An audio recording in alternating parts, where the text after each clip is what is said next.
Hello and welcome to another episode of WVU Extension Today. I'm your host, Zach Harrell. October is peak apple season here in the Mountain State, so we're going to begin today with a trip to Orr's Farm Market in Martinsburg. General Managers Katie Ordove and Don Dove are going to tell us how they've leaned into agritourism, from their pick-your-own apple orchard to their pumpkin patch, their farm market, and their petting zoo. We're also going to hear how WVU Extension has helped them out through the years. My grandfather started the farm in 1954. His name was George S. Orr Jr. And he had grown up in a family of people that peddled fruit. They would take fruit to the city and sell it to others, and he would buy the fruit from local orchardists and then resell it. And then finally he decided he wanted to buy his own orchard, and his first orchard was over towards Kearneysville. And then from there, as other farmers in the area would go out of business, they would offer him their farm first. So he started purchasing the farms that were adjacent, and we're right here centrally located in Apple Pie Ridge. And so the soil is really good for apple production here, and that's mostly what he started with, was the apples. And then he got into the peach production as well. And then in the 80s, he decided to put in his own packing shed because he noticed he was paying a lot of money to have other people pack the fruit. And they got really big. They were about 1,100 acres at our largest. And we opened the commercial farm market in 1993. Around that time was the first, what we consider the farm market, the building that we're in now. And then we've expanded it greatly over the last couple years. We split the business in 2019, and we took the part of the business that was more tourism, and my uncle took the part of the business that was more apples and wholesale. He didn't want to do other fruit other than apples. And so from there, we've really expanded the tourism operation. The pick-your-own apples that you see right now, we just started harvesting those last year. It was a project that my dad wanted to do, and he planted all these trees, and then he passed away in 2020. So he never got to see it really come into production. But it was like a passion of his to see all the different varieties and to grow the different rootstocks and try it. We had never grown apples on trellis before in the high density planting. So last year we started that off, and it was a huge hit, and the customers are loving it, and we're incorporating it into our field trips as well. My Uncle Mike and my dad really put a lot of thought into how to lay out the different pick-your-own patches. We start with strawberries, and then we move into blueberries, and then we go to blackberries. We do pick-your-own table grapes, we do pick-your-own flowers, pick-your-own apples is the latest thing. And so it really takes us from the middle of May all the way through November 5th, where every week you should be able to come here and pick something, and usually you can pick multiple things. Probably about 10 years ago, it really took off, and we've had to really kind of hustle to keep up with the growth. And we did do reservations during COVID, which was a challenge. And we've learned how to book field trips and manage all the different event reservations, which was a learning curve as well. But I love seeing the kids because we are geared towards pre-K to about second grade, because we do Spookly the Square Pumpkin and the Pumpkin Patch. So it's really geared towards that elementary and pre-K age, and the schools have been really receptive to it, and we've been fully booked. So we opened the Pumpkin Patch about 4 or 5 years ago in its new location, and added a petting zoo. We have a birthday barn down there now. The pumpkin patch really surprised us how quickly that grew. It started with just a very basic setup, just a field of pumpkins and a little wagon. We just saw that there were so many requests. Every time we would add something, the customers would be asking for something else. So a lot of our growth came from there, as we were just trying to do what they were asking us to do. We had a lot of requests for the petting zoo. So that was really exciting for me when we were finally able to add all the animals, because we had a lot of customers that were asking for that for the field trips as well. And we are open year-round. Even though our hours are shorter in the winter, we're here all the months of the year. And we still do pack commercially. My husband does that. And we commercially pack peaches and apples to go to grocery stores, mostly up and down the East Coast. Yeah, a lot of our products stay within the 81 corridor, but we start out in mid-June packing peaches, and then we switch over right around September 4th, start going into apple packing, and we stay in apple packing straight through usually January. We finish up. So we're shipping to grocery stores and schools and institutional apples, and we do a lot of packing through that time period. The earliest I remember dealing with Extension was for the senior nutrition program, and then for some of the outreach with helping customers with recipes. Back in the old days when we were really small, we would used to have people come out and help us do recipe education of the customers a little bit. And then Dawn's worked with them more than I have. Yeah, we've been doing the IPM program since about 2009, 2008, probably early 2008.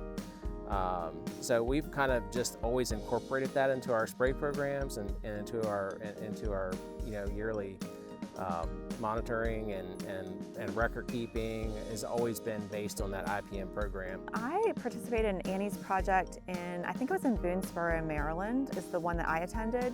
I went for one winter. I learned things about QuickBooks, Excel. They had specialists come in and talk about ag insurance, different levels of coverage, a lot of bookkeeping and office work, things that I wasn't exposed to a lot here yet. It was a good little introduction to a lot of different things. And I think meeting the other farmers was really important to the other ladies that are having similar experiences, similar questions, and we could help each other. And I know a couple of them, I sell their products in the farm market now because, we were able to form those connections. And then later, as we grew in certain areas, they would reach out and ask if we wanted to come and speak at one of the later, I know I spoke at least at one, maybe two other Annie's projects later in their years. To share what we had learned with other people about our events and some of the things we were doing on the farm. I think my key mission at Orr's Farm Market is to teach not just the community but also the staff about the production of fruits and vegetables and how important it is to the food chain, and the importance of visiting your local farm to get your weekly produce needs. And also the value that tourism brings to their area, because they can feel like they're part of something really fun and exciting. And sometimes, when people talk about our town of Martinsburg, they're like, oh, there's nothing going on in Martinsburg. I've heard that over the years, like, oh, it's not as exciting as over in Virginia or over in Maryland. And I've started to hear more pride about the community, and especially that younger generation, like they feel like our town has more to offer. And I've noticed a lot of visitors coming here from other places, and I think it's really nice to see that younger generation have that pride of like, hey, these people are coming here to see something that we're doing. And I really love that.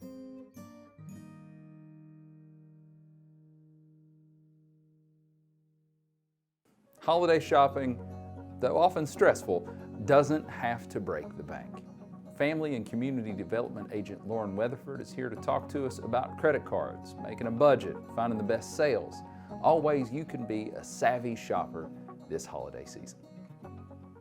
Hi, I'm Lauren Weatherford, WVU Extension Agent in Family and Community Development covering Fayette and Nicholas counties. Today we're going to talk about smart holiday spending. There's a lot of economic bad news this holiday season. Inflation is rising and expected to keep rising. Recession is possible, and our biggest spending is just ahead. Food prices are up 13.5%, clothing has increased 5.2%, and gas prices, never mind. In a recent survey, 84% of shoppers said they would try to save money this season, and 40% said they would be buying less items. The end result? Shoppers are expecting to pay more and buy less. With the pinch getting tighter, here are some tips for managing your spending this holiday season.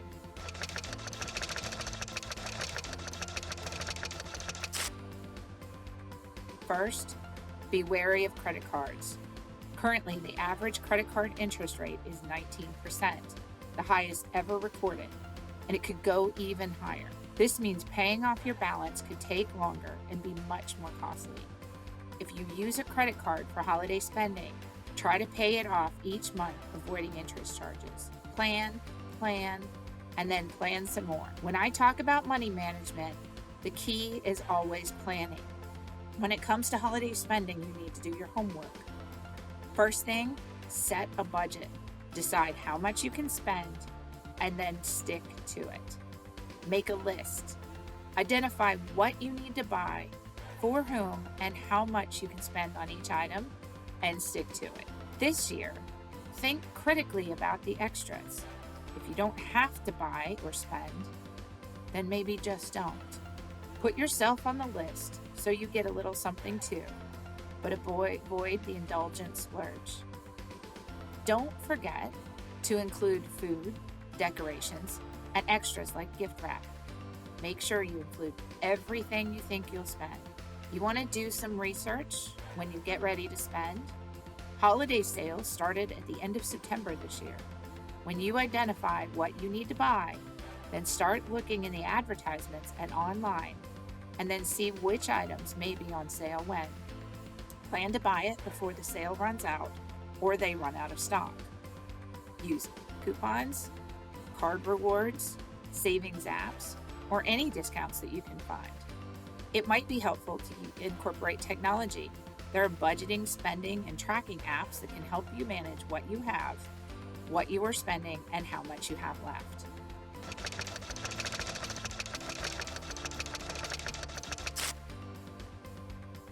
If you shop early, avoid the pitfall of last-minute shopping. Once you purchase what you need, don't get any more. And be careful in December. That's when most people tend to overspend. Spreading out your spending over the next few months can make it easier to pay off bills. Use cash if possible instead of cards. There's no added interest rates and no charges next month. Shopping online can save you time and gas, but compare prices and look for sales. Make sure you have anything shipped before the end of free shipping. This year, that date is December 14th. For parties and groups, consider assigning secret Santas. Make it a game, have some fun, add a little mystery. Potlucks and bringing your own beverage are great ways to save money, and you might find a new favorite recipe.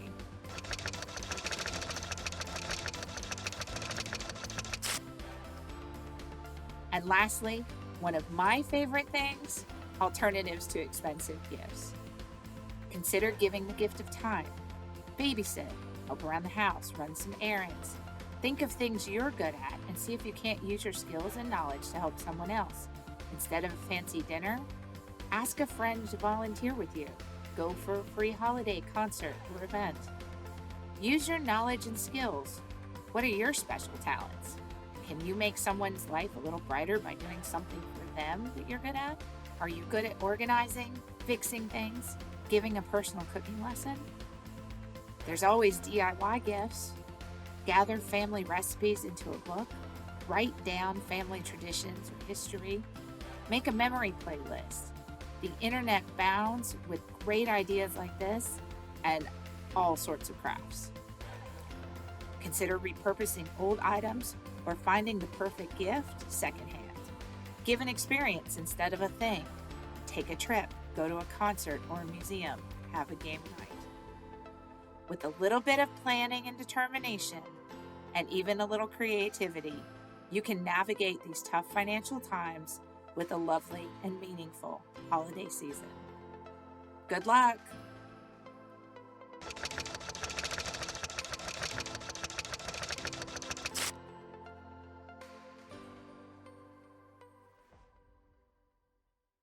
There's probably nobody in the family that feels the holidays more than the family refrigerator.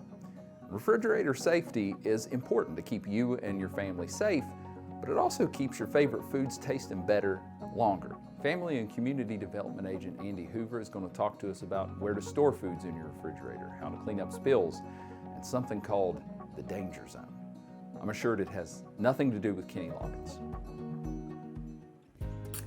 Hi, I'm Andi Hoover, the Family Community Development Extension Agent in Greenbrier County.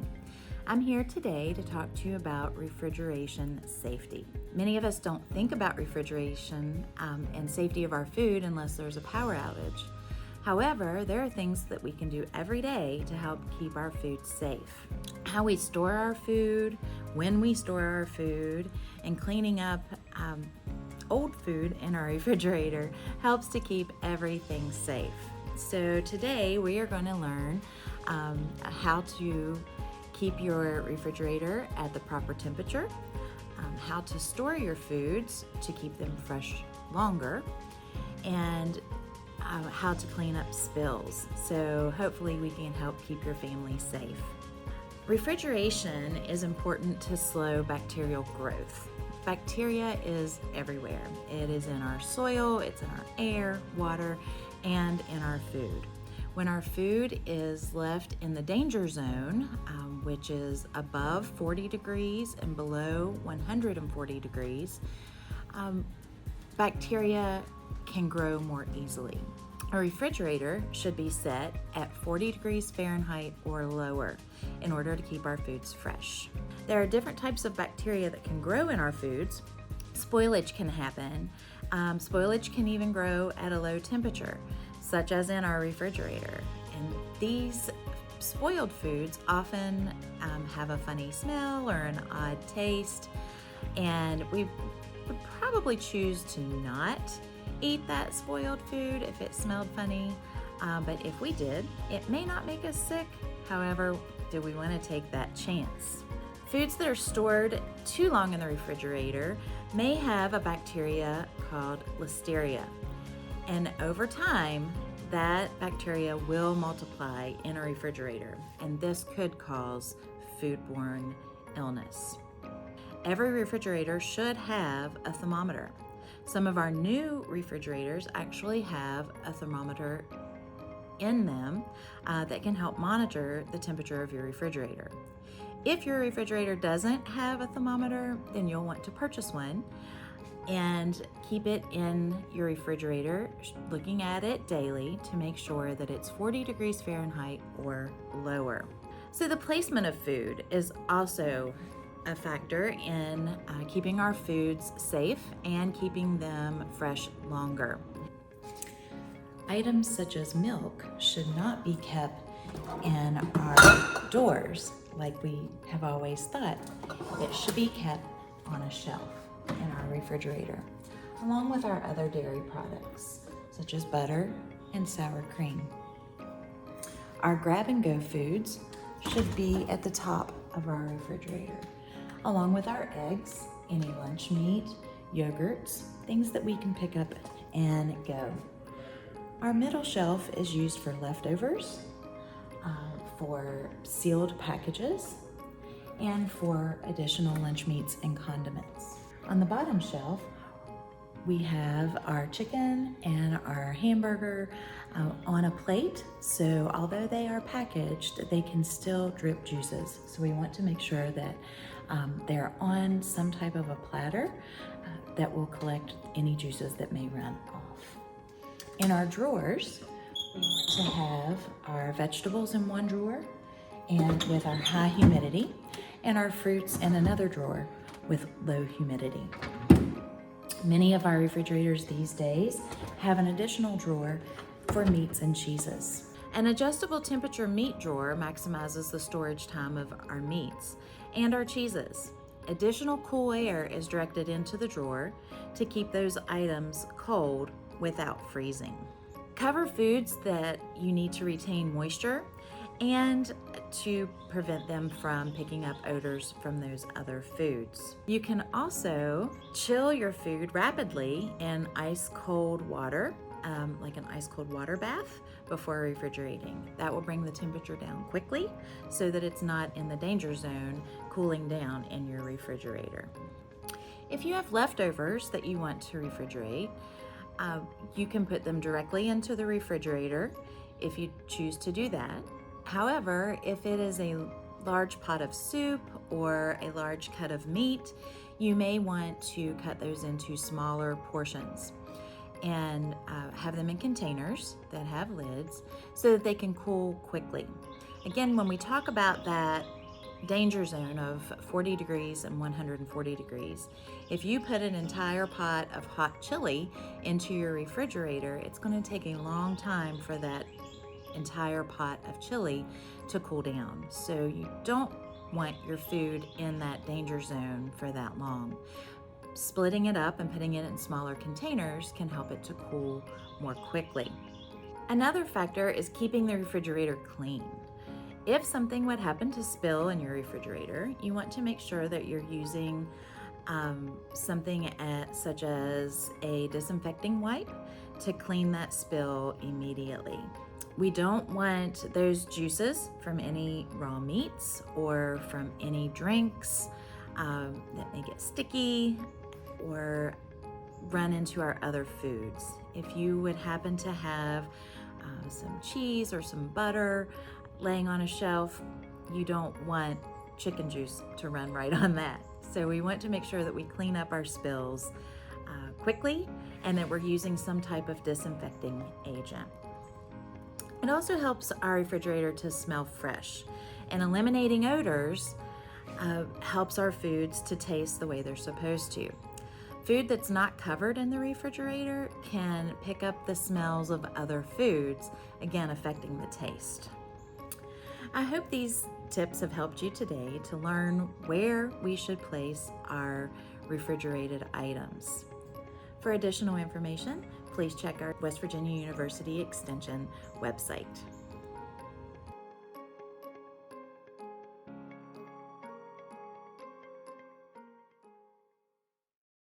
Now that we've cleared out some space in the refrigerator, let's fill it back up with something healthy and delicious.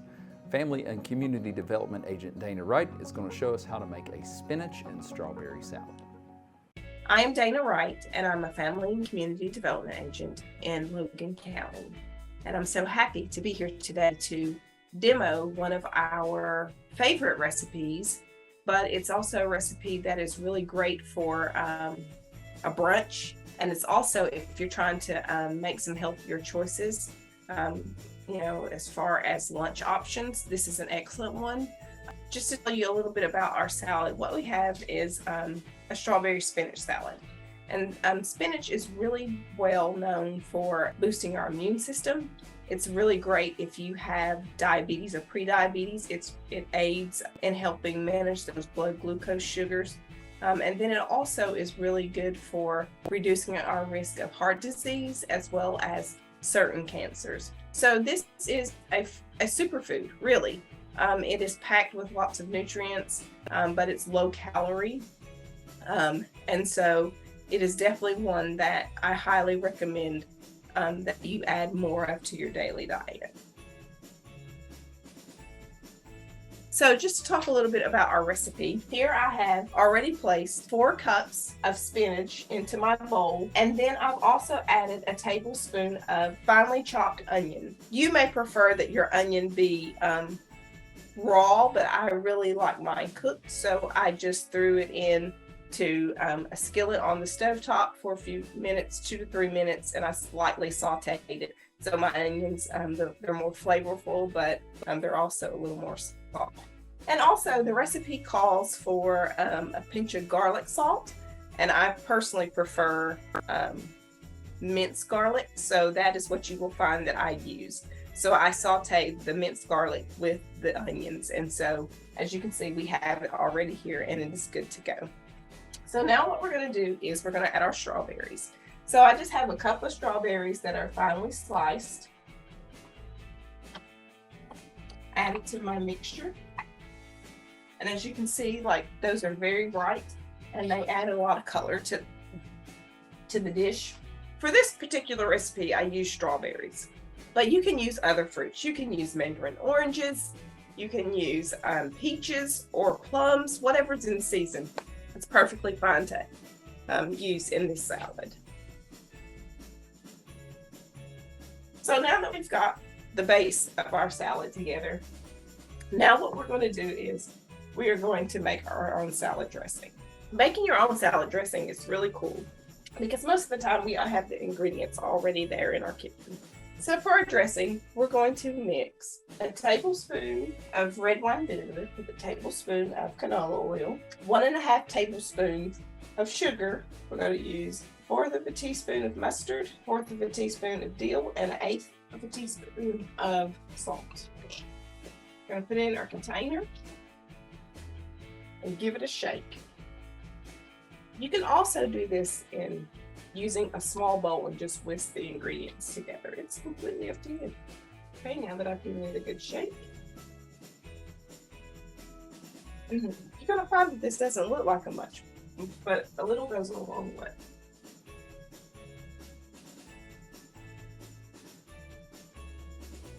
So now that we've added our dressing, we're just going to give it a good toss so that we can get the strawberries distributed and that salad dressing distributed evenly throughout our salad. And then, finally, we're going to take it for a taste test.